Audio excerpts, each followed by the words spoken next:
अस्सलाम वालेकुम my dear students, उम्मीद है कि आप सब ठीक होंगे।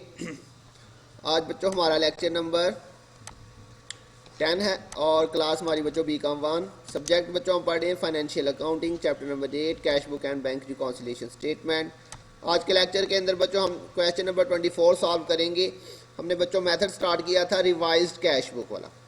तो सबसे पहले क्वेश्चन को रीड कर लेते हैं। From the following particulars prepare a bank reconciliation statement of mister Qasim as on 31 March 2010 with the help of revised cash book. जी बच्चों, रिवाइज कैश बुक में मैंने आपको इसका फॉर्मेट बताया था। इसमें हमें दो जो है वो अलहदा से स्टेटमेंट्स बनानी पड़ेंगी, एक कैश बुक बनानी पड़ेगी और एक बैंक रिकॉन्सिलिएशन स्टेटमेंट। तो मैंने आपको एंट्रीज बताई थी जो बीआरएस में रिकॉर्ड होनी है, 6 एंट्रियाँ मैंने आपको बताई थी यहाँ पे रिकॉर्ड होंगी, और उसके अलावा बाकी जितनी भी एंट्रीज है वो कैश बुक में रिकॉर्ड होंगी, तो वो आपको याद होंगी बच्चों। तो सबसे पहले दिया हुआ जी बैंक ओवरड्राफ्ट एज पर कैश बुक। तो बैंक ओवरड्राफ्ट एज पर कैश बुक, और मैंने आपको बताया था जब रिवाइज्ड कैश बुक की बात करेगा तो इसमें आपको हमेशा जो है वो कैश बुक का ही बैलेंस दिया होगा। तो ओवरड्राफ्ट एज पर कैश बुक बच्चों ये हमारा क्रेडिट बैलेंस होता है, तो ये आपने इसको कैश बुक में क्रेडिट साइड पे लिख देना। अगर बैलेंस एज पर कैश बुक होगा तो बच्चों डेबिट साइड पे लिखेंगे, और इसको हमने लिखना बैलेंस ही है, चाहे डेबिट पे आ जाए चाहे क्रेडिट पे आ जाए। इसकी अमाउंट है बच्चों 12,000। उसके बाद बच्चों ₹40,000 worth of cheque send for collection and only 25,000 worth of cheque were collected up to 31 March. तो बच्चों ये हमारी बीआरएस की एंट्री है, इसको मैं हाईलाइट कर देता हूँ। तो ये हमारी बीआरएस में रिकॉर्ड होगी, इसको यहाँ पे रिकॉर्ड नहीं करना। Out of cheque 30,000 issued in March, cheque 18,000 were presented for payment. ये भी बच्चों हमारी बीआरएस की एंट्री है, इसको भी मैं हाईलाइट कर देता हूँ। इसके बाद कह रहा है जी bill discounted with bank and dishonoured. ये बच्चों हमारा डिसऑनर्ड चेक जो है वो बिल डिस्काउंटेड। जी बच्चों बिल रिसीवेबल डिस्काउंटेड हमने करवाया था, जो कि जो है वो क्या हो गया डिसऑनर्ड। तो डिसऑनर्ड बिल जो है ये हमारा क्रेडिट होता है। चेक डिसऑनर्ड या बिल डिसऑनर्ड हमारा क्रेडिट होगा, और ये बच्चों कैश बुक की एंट्री होगी, तो ये क्रेडिट साइड पे आ जाएगी। ये भी बच्चों बिल रिसीवेबल डिसऑनर्ड क्रेडिट है। जो ये भी आपके पास अमाउंट है, आपके पास 30,000 इसकी अमाउंट है। इसके बाद है जी a customer directly deposit an amount of 28,000 into bank. तो डायरेक्ट डिपॉजिट बाय कस्टमर बच्चों ये हमारी कैश बुक की एंट्री है, और ये बच्चों डेबिट होता है। रेफरेंस में क्या आ जाएगा कस्टमर अकाउंट। कितनी अमाउंट है बच्चों इसकी 28,000। और उसके बाद बच्चों नेक्स्ट है जी interest on overdraft 1,250 debited in passbook only. जी बच्चों इंटरेस्ट ऑन ओवरड्राफ्ट हमारा क्रेडिट होता है, पासबुक में डेबिट हुआ, हमने इसको कैश बुक में क्रेडिट कर देना है। तो ये हमारी बच्चों क्रेडिट साइड पे आ जाएगी, कैश बुक की एंट्री है। ये भी इंटरेस्ट ऑन ओवरड्राफ्ट अमाउंट आपके पास है बच्चों 1,250।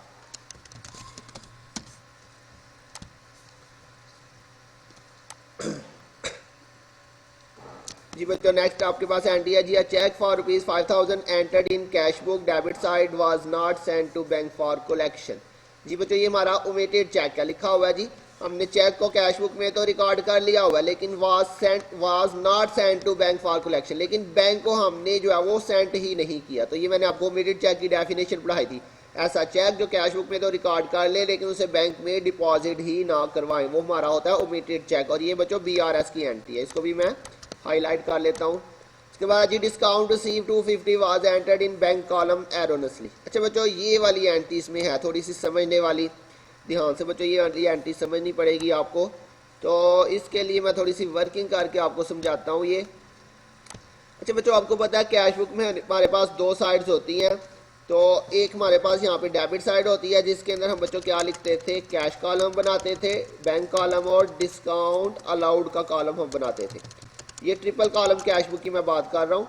और दूसरी साइड के ऊपर बच्चों आपके पास जो है वो ये डेट, रेफरेंस और जो है वो एलएफ, सॉरी वोचर नंबर, फिर एलएफ और फिर जो है वो कैश बैंक डिस्काउंट रिसीव्ड। ये हमारे पास बच्चों इसमें कॉलम बनते थे। इधर भी हमारे पास एलएफ,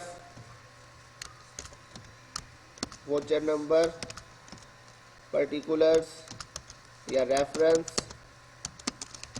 और इधर डेट।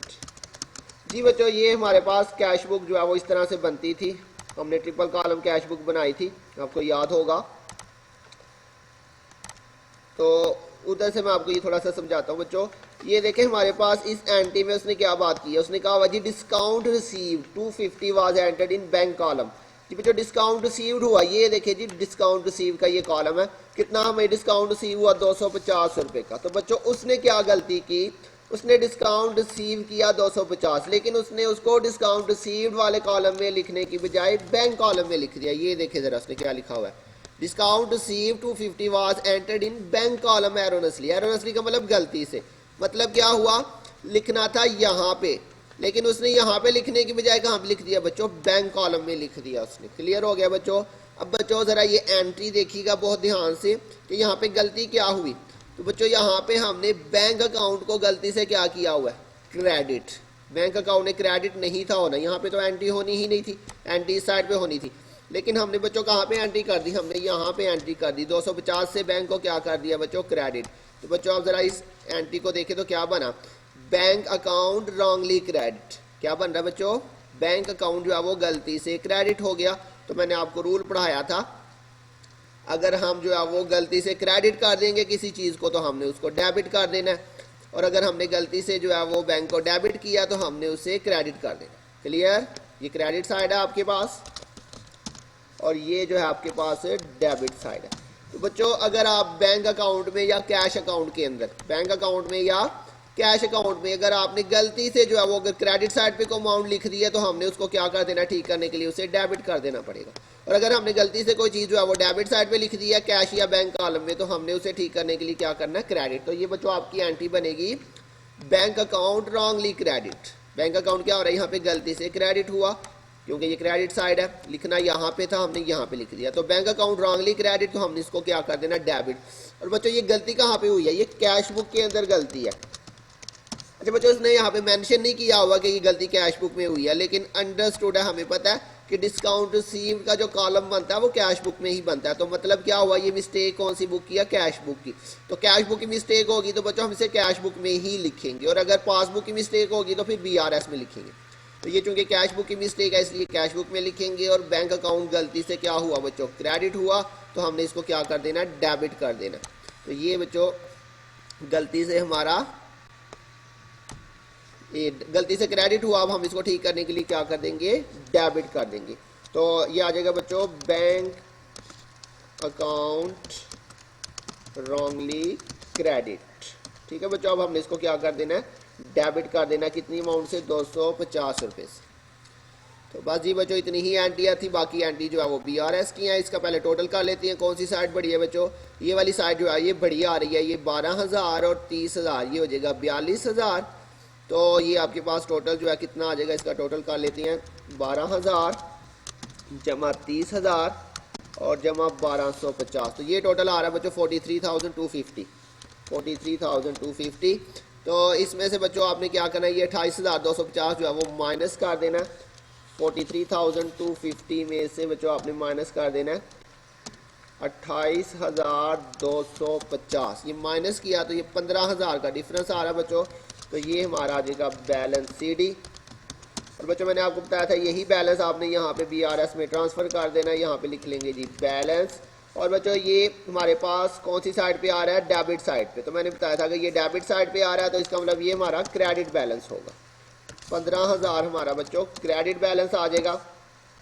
उसके बाद जो एंट्री हमने छोड़ी थी बच्चों BRS की, वो अब यहाँ पे रिकॉर्ड करते हैं। ये देखिए मैंने आपको B वाली एंट्री छुड़वाई थी, 40,000 worth of cheque send for collection and only 25,000 worth of cheque were collected up to 31 March. जी बच्चों कह रहा है 25,000 के चेक जो है ना वो सिर्फ कलेक्ट हुए हैं मार्च के अंदर। तो मार्च में ही इशू किए थे, मार्च में ही कलेक्ट हुए हैं, इसलिए डिफरेंस लेना। अगर बच्चों ये अप्रैल होता तो फिर आपने सिर्फ यही अमाउंट लेनी थी, मैंने आपको पीछे भी बताया था।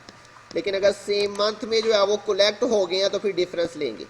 जैसे कि ये मार्च का महीना चल रहा है, ये हम मार्च का बना रहे हैं, तो मार्च में ही बच्चों हमारे पास 25,000 के कलेक्ट हो गए। तो अब हम डिफरेंस लेके जो डिफरेंस आएगा वो हमारा क्या होगा बच्चों, अनकलेक्टेड चेक। तो ये हमारे पास आ जाएगा जी अनकलेक्टेड